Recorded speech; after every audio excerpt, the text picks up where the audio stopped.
I'm going to show you a memorandum signed by CEO Morales dated August 7, or 4 days before Mr. Limsiaco patently lied before this committee when he testified under oath that he was not aware of PhilHealth's obligation as a withholding tax agent.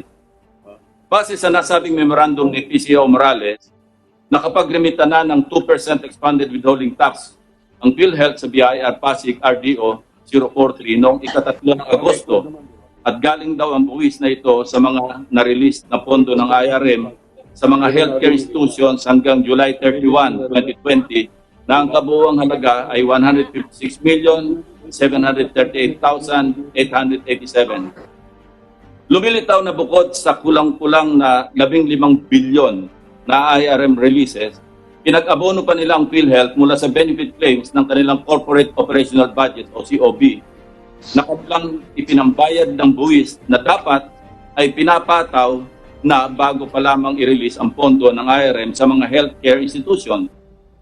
PAMI ang tawag dito.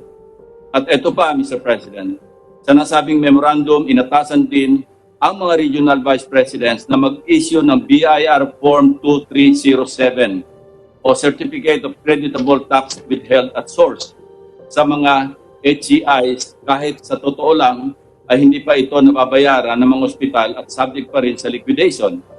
As a reminder, ang BIR Form 2307 ay ini-issue bilang katibayan na nakapagbayad na ng expanded withholding taxes ang isang ospital para sa kanilang IRM advance payment na tinanggap. Kung susundan natin ang argumento ni Senior Vice President Limsiaco na wala pang buwis na nakokolekta sa mga ospital, hindi ba bukod sa pagsisinungaling, inuutosan pa nila ni General Morales ang mga regional vice presidents na mag-commit ng krimeng falsification of public documents? In our foregoing inquiry about PhilHealth's IRM, it may be a truism that when there's smoke, there's fire. One of the contentions of the policy is that the determination of IRM funds for HCI, consequent approval, and fund releases are very centralized. It follows that the preference and prioritization of which hospitals to receive the IRM funds remain at the discretion of the central office. Not surprisingly, we have observed the same pattern of preferential treatment or favoritism to certain HCIs in some regions. Of particular concerns are the implementation of IRM in regions 6 and 8, probably another smoking gun that will be revealed later in today's hearing.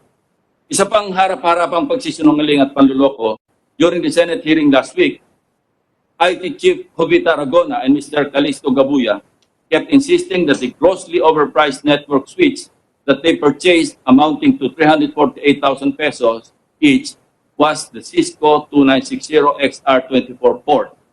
Enough with the smoke and mirrors, Chief Aragona and Mr. Gabuya.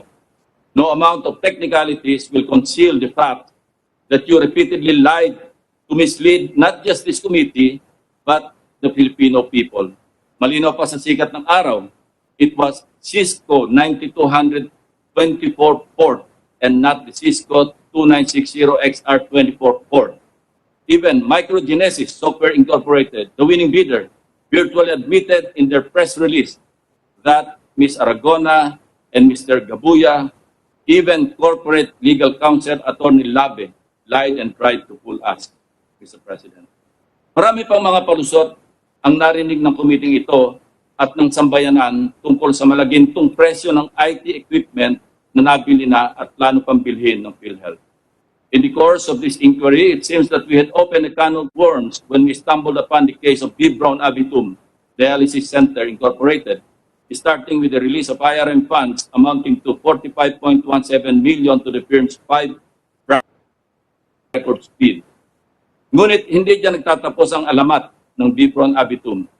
Narinig na rin natin noong nakarang linggo ang misteryosong kaso ng 9.7 million pesos na pambayad sa claims ng B. Brown branch sa Region 2 na sa hindi may paliwanag na kadahilanan ay naideposito sa Balanga Rural Bank sa Bataan na nasa Region 3. And just last weekend, we got hold of a document showing the inconsistencies in the claims of 6 branches of, guess what, Mr. President? B. Brown Abitum again. The data set was called from PhilHealth's own tracking system called MIDAS, or Machine Learning Identification, Direction, and Analysis System, which suggested that the deviation in their regression models tells us the possible presence of ghost dialysis patients, if not ghost dialysis machines. For the period 2015 to 2018 alone, Mr. President, umabot na sa 811 million pesos ang nasingil ng Bibron Abitum mula sa PhilHealth. But that is just half of the story. In 2018, ang isang Quezon City branch ng Bibron Abitum ay umabot hanggang 133.78% ang sessions to capacity ratio ng kanilang 15 dialysis machines. Samantalang 90% lamang dapat ang threshold capacity o 72 sessions per month ayon na rin sa PhilHealth. Ang ibig sabihin nito, may imposibleng sessions or dialysis sessions na umabot sa 4,378. Now I dare ask, is this another case of well-made dialysis scam in the making? Balik po tayo sa usaping IRM, Mr. President. Kasalukuyang binibilang namin kung ilan lahat ang pribadong healthcare institutions na tulad ng Bibron Abitum na wala namang kinalaman sa fortuitous event na siya lamang autorisadong gastusan under the PhilHealth law as amended sa ilalim ng interim reimbursement mechanism.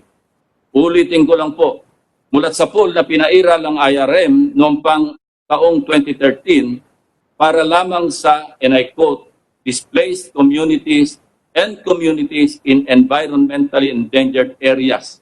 Ang saklaw nito sa ilalim ng umiiral na batas. You may ask, Mr. President, why are we accounting for the number of these cases? Ang sagot, para malaman natin kung ano ang bilang ng mga kaso na may rekomendang maisampa laban sa mga kinaukulan. Mr. Chairman and President of the Senate, I thought I should read a provision under and its subsequent amendments under Republic Act 10951. Article 217, Chapter 4, Book 2 of Act Number 3815, or the Revised Penal Code of the Philippines, provides malversation of public funds or property. Article 217, malversation of public funds or property, presumption of malversation. Any public officer who, by reason of his duties of his office, is accountable for public funds or property, shall appropriate the same, or shall take or misappropriate, or shall consent through abandonment or negligence, shall permit any other person to take such public funds or property wholly or partially, or shall otherwise be guilty of the misappropriation or malversation of such funds or property shall suffer. I will now quote from the latest amendment of Article 217 of the Penal Code, which is Section 40 of Republic Act 10951. It says, if the amount exceeds 8.8 million pesos, the penalty shall be reclusion perpetua.